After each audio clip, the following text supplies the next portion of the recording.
Russia and Iran reiterate commitment to the need to solve the crisis in Syria peacefully.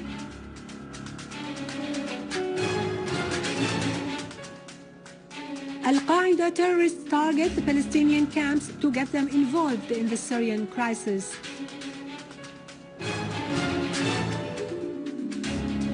A new opposition demonstration is staged in Egypt against the faked referendum.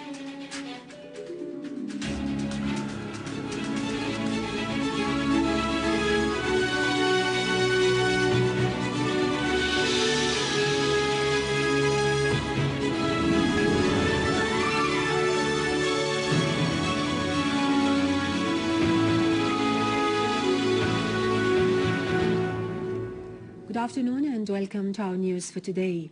Iran has reiterated its call for a peaceful solution to the crisis in Syria through dialogue among the Syrians themselves. Iran's stand was voiced by Iranian Foreign Ministry spokesman Ramin Mahmanparast in a press conference in which he urged Western states which alleged democracy and the protection of human rights to leave the Syrian people decide their own future away from any interventions.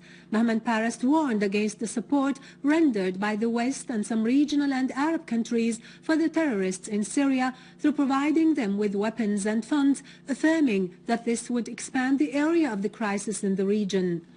The Iranian spokesman called on all parties which influence the armed groups to exercise pressure on them in order to establish peace and security in Syria and provide appropriate ground for an earnest national dialogue to end the crisis. On Iran's stand regarding the deployment of Patriot missiles on the Turkish-Syrian borders, Mahmanparast said all countries should work for establishing security and peace in the region. Within the same context, the Deputy Speaker of the Russian Federation's Council, Mr. Ilyas Omakhanov, has said his country is committed to its stand towards the crisis in Syria. During his meeting with the Iranian Deputy Prime Minister for Arab Affairs in Moscow, Mr. Amir Abdullahian, Omakhanov said the Syrian future should be decided by the Syrian people only, and any attempt from abroad to impose a certain pattern would lead to further escalation of the situation in Syria. On his part, Abdullahian said, Iran considers Russia as a strategic partner, supports the solid cooperation between the two countries, and seeks to develop it in all fields. The Russian Defense Ministry has declared that a group of 5 war vessels belonging to the Russian Baltic Fleet headed to the Mediterranean to replace a number of vessels from the Black Sea Fleet that had been assigned there. In a statement, the ministry said, the military rehabilitation plan covers training the Navy personnel and the air defense, anti-war vessels and anti-submarines defense system, and facilitating communication and movement within the group. On the other hand, a source at the Baltic Sea Fleet staff said that vessel Kaliningrad, belonging to the Russian Baltic Sea Fleet, has sailed on a long journey towards the eastern part of the Mediterranean within a Russian Navy infantry unit on board. The source pointed out the vessel will land off Syrian shores, adding that the trip to the eastern Mediterranean had been planned in advance, as vessel Kaliningrad was supposed to sail towards the Syrian coast after taking part in the 2012 TOPS international trainings. The Chinese Foreign Ministry has asserted that there is only one way out of the Syrian crisis, namely through political dialogue. It called on all concerned parties in Syria to work on the basis of the Geneva Statement. The Chinese Foreign Ministry spokeswoman Hua Chunying was quoted as saying in a press conference that China is open up to any plan for a political settlement that can be acceptable by a large bracket of the Syrian people and respects the Syrian people's option. Hua called on all parties to halt the violence, work together on the basis of the Geneva Statement, and start talks as soon as possible in order to negotiate a roadmap for the transfer of power in Syria.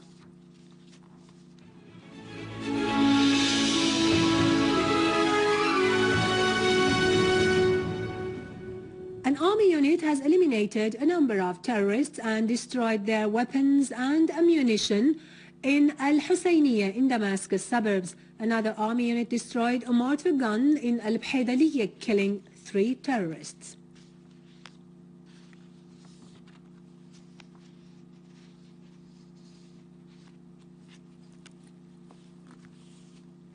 Several terrorists have been killed by our army units in Al-Mraiya, Al-Rushdiya and Al-Jbaila in Deir ez-Zor. Not even the Yarmouk camp has been spared by the armed terrorist groups, particularly the terrorism of Al-Qaeda-linked Jabhat al-Nusra, whose members have been persistent in spreading panic wherever they go. Syrian and Palestinian women, children and the elderly have found themselves driven out of their homes because of the crimes of the armed terrorist groups. The displaced citizens of the camp carried with them nothing but their basic needs. However, they remain determined to convey to the world the reality of what has happened in their camp that was once a place of security and peace for many long years.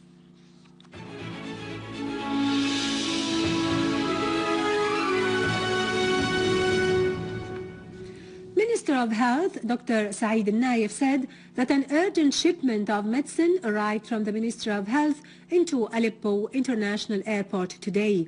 The shipment included medicines for chronic diseases and various medical supplies worth more than 90 million Syrian pounds.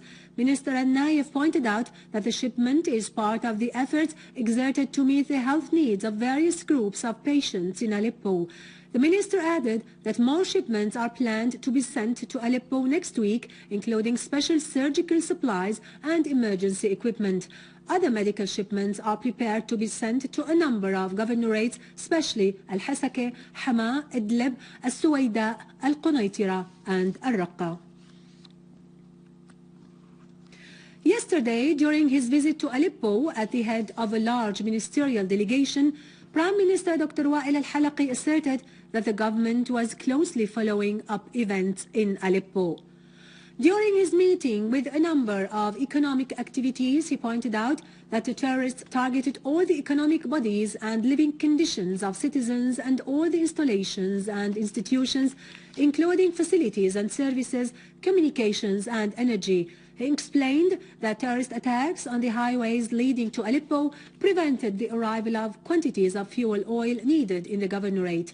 He said such basic requirements would soon become available. He clarified that large caravans carrying these materials are now ready to move to Aleppo. He said that the government spent 200 million Syrian pounds on relief materials, 100 million Syrian pounds for basic needs and services, and 140 million Syrian pounds as a contribution to the separate budget of the governorate. The government had also allocated 400 million Syrian pounds for these basic needs in the first half of next year, in addition to supplies in its warehouses worth 6 billion Syrian pounds. On the other hand, electricity was restored to several neighborhoods in Aleppo yesterday as maintenance workshops exerted unremitting efforts to repair the damage caused by the armed terrorist groups in the alternative electric lines which provide the city with electricity. Earlier this month, armed terrorist groups had attacked the gas station of Aleppo, which feed the turbines of generating electricity, leading to deviate 1,050 megawatts of electricity, which was used in providing Aleppo city with electric power.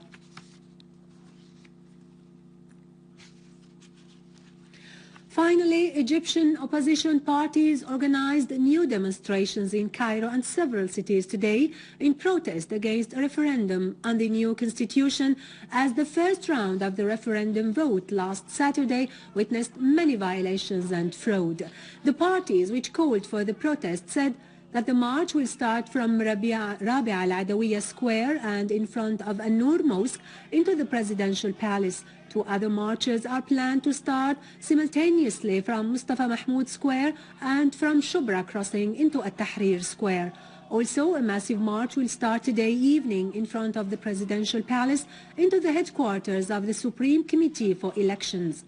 Yesterday, Egyptian opposition Wafd Party and members of the Syndicate of Journalists protested an attack carried out by the Muslim Brotherhood on Al-Wafd Party's headquarters in central Cairo.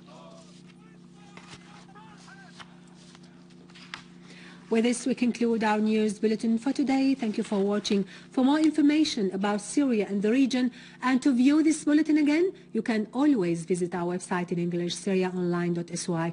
And now over to latest business and market news with Nariman Qassam after a short break.